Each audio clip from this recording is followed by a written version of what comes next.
Welcome back, everybody. Matt the Bat here. Hope you're doing well.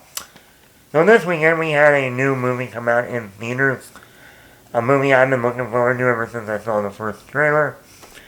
It's been a movie that has already been talked about for controversy, making people very unsettling movie, very scary because this is stuff that might happen down the road if America doesn't get their shit together. Or we get a new president finally. I don't know, but the movie is Civil War, directed by Alex Garland, who is known for movies like Ex Machina, Annihilation, and Men. I like Annihilation, I like Ex Machina. I never saw Men. I like him as a director. I was curious what he was going to do with this. It stars Kirsten Dunst, Cailee, Spaeney, Nick Offerman, Jesse Plemons. I was looking forward to this. I mean, you got Kirsten Dunst in here that, I mean, talk about, you know, we don't talk about Kirsten Dunst enough. Started out as a child actor in Interview with the Vampire. Then she did Jumanji. Then she did Small Soldiers. Then she was cast in Bring It On, the cheerleader movie that was a classic in the early 2000s. And then she got cast as Mary Jane Watson in the Tobey Maguire, Sam Raimi Spider-Man films. I didn't mind her as Mary Jane Watson. She fit the role. Mary Jane, the girl next door, hot, beautiful, musty, Kirsten Dunst. That girl next door in so many movies, Elizabethtown, with Orlando Bloom. Then she started doing more and more Sofia Coppola movies, Marie Antoinette, The Bling Ring, The Beguiled, and she kind of started to change her career a little bit. So that in 2021, she was in The Power of the Dog, that got her an Oscar nomination. And she was really good in that movie. Completely different than anything I've seen her in. Positives. Kirsten Dunst. Kirsten Dunst is very raw in this movie. She is no glamour, no smiling, no nothing. No makeup, just pure, natural, raw, dressed down self. And she gives an excellent performance. She's a photojournalist. We see a brief flashback of her throughout different wars, taking photos, and now she's in the Civil War in America, and she has an assistant with her, and I mean, this is a performance that, if this movie can last till the end of the year, she could easily get a Best Actress nomination or Best Supporting, depending if they want to go with Cailee Spaeney or Kirsten Dunst. I have never seen Kirsten Dunst in this type of role. I think she was even better in this movie than she was in The Power of the Dog in 2021. There's only one scene in this entire movie where she kind of gives a smirk. Not even a smile, a smirk. And I'm like, this is far from the Mary Jane Watson, the Bring It On, the earlier, the Girl Next Door movies. We're so used to her, always smiling. Her chemistry with Cailee Spaeney and how that story arc evolves throughout the film is great. I mean, you would not think this is the same person that played Mary Jane Watson. Also, it's Cailee Spaeney, who plays this young, up-and-coming, also photojournalist, trying to get her, start making her mark. She hooks up with Kirsten Dunst and her crew and tags along with them. And she just brings this fiery, go-getter, don't care, I'll get in the action I don't care if they're shooting. I want to get that shot, whatever it takes. And I thought she did a very good job. She is very complex. You see a lot of different emotions coming out of her throughout the film. Some fun, some funny, raw, emotional, serious, scared, frightened, and it all feels natural. It all feels real. I never felt like, oh, you can tell she's just acting. You know what I mean? Like something you just tell, no, this felt so real. It felt so raw. It reminded me a little bit of when I was back in high school making football films. You know, they would be on the sideline and they would be like, Matt, you need to step back. You're too close. You're too close. That running back's going to run down the field, and if he gets tackled, he might hit you, and they're not going to stop for you.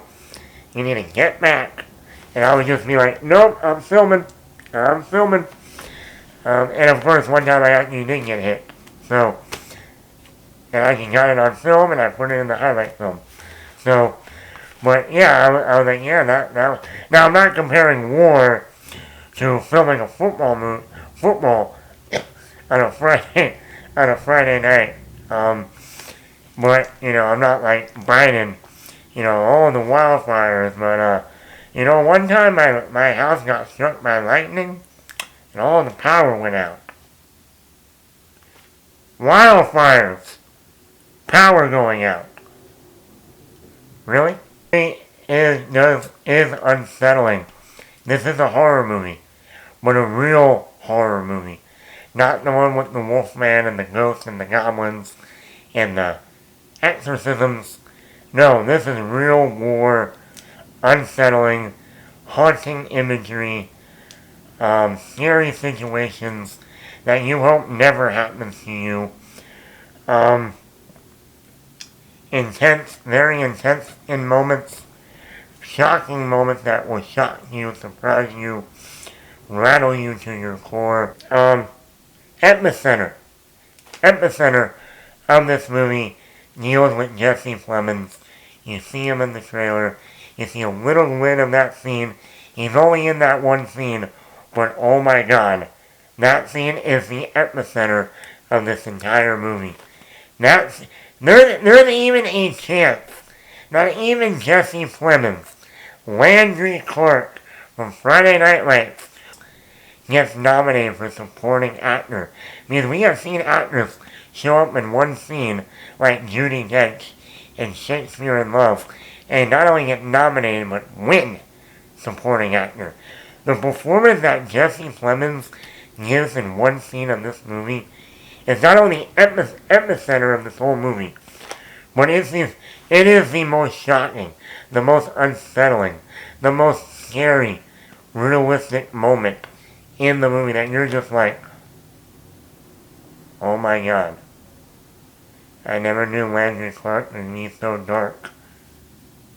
And just his tone and just his mannerisms in the scene, they're scary. Because they're not like, it's not like a serial killer, or some weirdo who's a serial killer, when you see them with the glasses on and they're weird looking and acting all weird. This guy is calm, he's normal, and he's just asking people questions. And it's just, if he doesn't get the answer he wants, oh my god. And it's just, it's an unnerving scene. I'm talking about the horrors of war. That if this happened in America, it would be scary. We see so many images of people hanging. There's a scene where Kirsten Dunst and the group are driving down the road and they see it in the bridge and it said Steelers. And I'm thinking, oh, they're in Pittsburgh, the Pittsburgh Steelers. Little do I see, it takes me a couple seconds to realize in the background of that are two people hanging from the bridge. Because I see the Steelers sign in the foreground. I mean, stuff like that. There's another scene at a gas station that is just terrifying. And they sit on that for a while. I mean, this movie is unsettling. And it is a wake-up call. America, get your shit together, because when this stuff starts happening, the shit, as I say in 10 Things I Hate About You, the shit has hit the fan. Now this movie's followed these photojournalists. I watch a lot of war movies, we've seen a lot of war movies, especially post 9/11, and I never knew about the photojournalist life. People that go into wars to take those photos of them, those images we saw during, the Iraq War and the Iran War after 9/11. It never dawned on me, oh, those are people in the shit with the military, with the army, with the Marines, with everyone. They're in the shit with them. And all they have is their camera. That's all they have. They don't have a gun.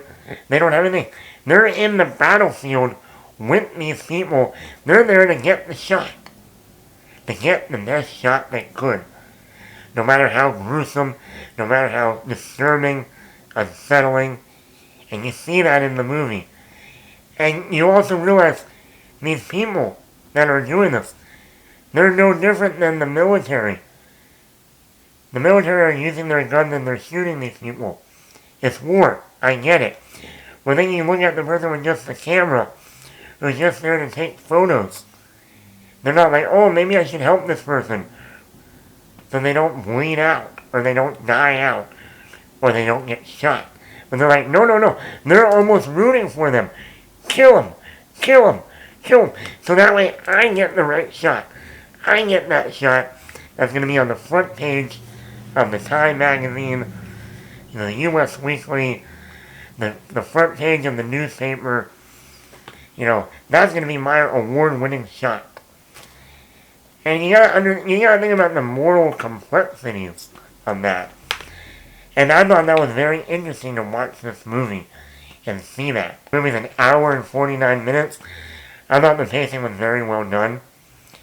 It never felt boring. It never felt anything. Even when there's a moment when we go into this little town. And I also like that how we see both sides of this war without really delving too deep into it. There are some people that don't think this war is actually happening. There are some people that think, oh yeah, no, it's really happening. It's kind of like with the whole COVID virus, if you will. That's just a myth.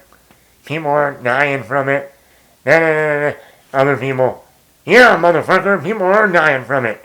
Wake the fuck up. So you kind of see that now, especially after COVID, post-COVID, if you will, post-2020. But then you got the other side, I love how they go into this town, this small town, and everything is normal. People are outside walking their dogs, shopping, little kids are outside playing in their front yard. They go walk into the store and they're like, and you see this part of the trailer, the guy says, don't you know there's a big war going on? And the woman behind the counter is like, yeah, we don't get involved in any of that. And if you went into a small town, there would be that small town where everything is normal. Like, nothing's going on. Like, they have a barrier around their town. And anything outside the town doesn't matter to them. People could be killing each other. Doesn't matter. So I like how they show both sides of everything. But not going too far, into it.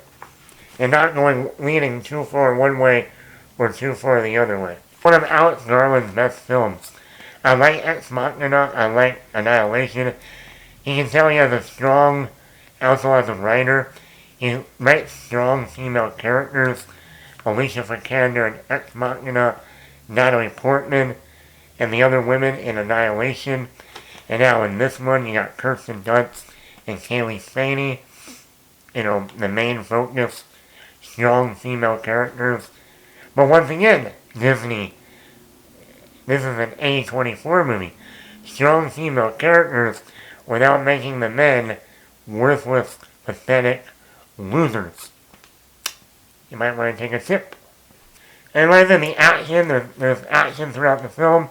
It's heavy, it's loud, it's unsettling, it's disturbing, it's well shot, and only for a $50 million budget, really good action.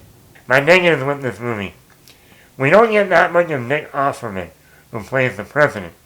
We see him at the beginning, and we see him at the end. And throughout we hear some voiceover, like radio announcements, TV, intercom announcements. But I wish we got more of this president. Like, why did this Civil War start? What was the thing that pushed it over the edge? It's something maybe we can learn from. And what was this president's agenda? What kind of president was he? Was he I'm going to say it. Was he a Biden or was he a Trump? Which one? And I felt like the ending was abrupt. Like two major things happen and then it just ends. I wish we got some more closure at the end with maybe one character or like one of the other characters that we're focusing on so much.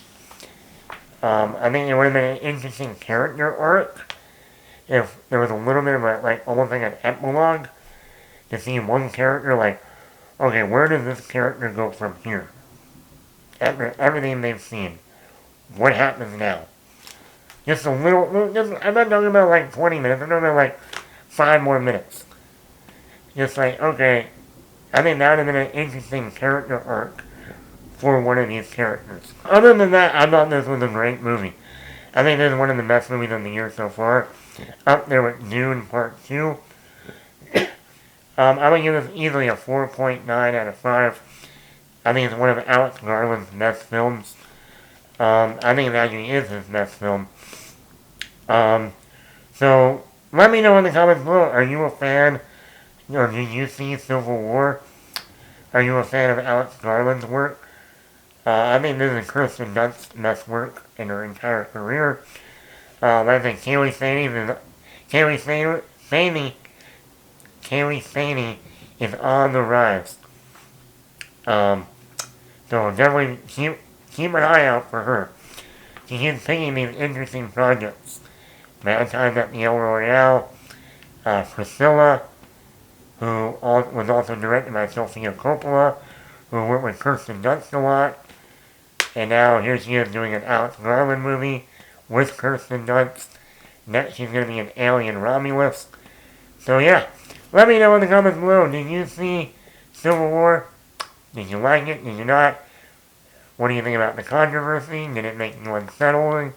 Did it make you feel very unsettled throughout the movie? Let me know in the comments below. Matt the Mad here. Hit the like button, hit the subscribe button, and leave a comment.